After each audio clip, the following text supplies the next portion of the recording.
তাবলিগ জামায়াতের শীর্ষ মুরব্বীদের আমবয়ানের মধ্য দিয়ে টঙ্গীর তুরাগ নদীর তীরে শুরু হয়েছে বিশ্ব ইজতেমার প্রথম পর্ব।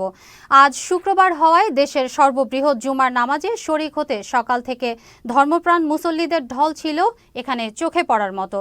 বিভিন্ন জেলা থেকে আসা মুসল্লিরা নির্ধারিত সময়ের আগেই তাদের নির্ধারিত খিত্তায় অবস্থান নিয়ে ইবাদত বন্দিগি শুরু করেন। আগামী রবিবার আখেরি মোনাজাতের মধ্য দিয়ে শেষ হবে প্রথম পর্ব।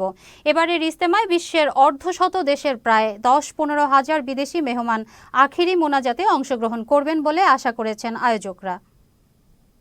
খুব ভালো লাগছে এখানে। আমি প্রতি বছর আসি এখানে। আমি 10-15 বছর পর্যন্ত প্রতি বছর আসি, কোনো ঝামেলা করি না, কোনো চিন্তা আসেনি। আমরা আসি যে এত বড় জমাত সারা বাংলাদেশে মক্কা শরীফ পরে আর এত বড় জমাত কোনো জায়গায় দেয় না পৃথিবীর মধ্যে। এই জন্য আমরা সবাই শুক্রবারে জমাত পড়ি। আমরা ইসলামের দাওয়াত দিতে আসছি, আমরা কোনো দল করি না। আমরা নবী আল্লাহ রাসূলের যে পথ দেখাইছে আমরা সেই পথে চলতে চাই।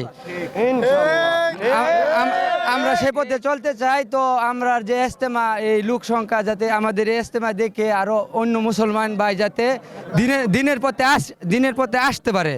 যদি দিনের পথে আসে তাহলে তো এই পৃথিবীটা ভালো থাকবে।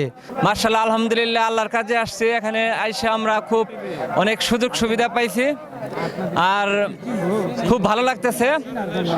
আর আমরা বর্তমানে যে সরকার আছে তার কাছে আরো দাবি জানাবো, এখানে আরো অনেক কিছু করার জন্য, আরো প্রশাসনের কিছু বাড়ানোর জন্য, বা এখানে বাথরুমের কিছু সমস্যা আছে এগুলা বাড়ানোর জন্য আমরা প্রশাসন দৃষ্টি আকর্ষণ করবো যেন আমাদের সরকার আরো উন্নত করেন, এবং ওই যে বিশেষ করে মশার বিষয়টা যেন তারা আরো ভালো করেন।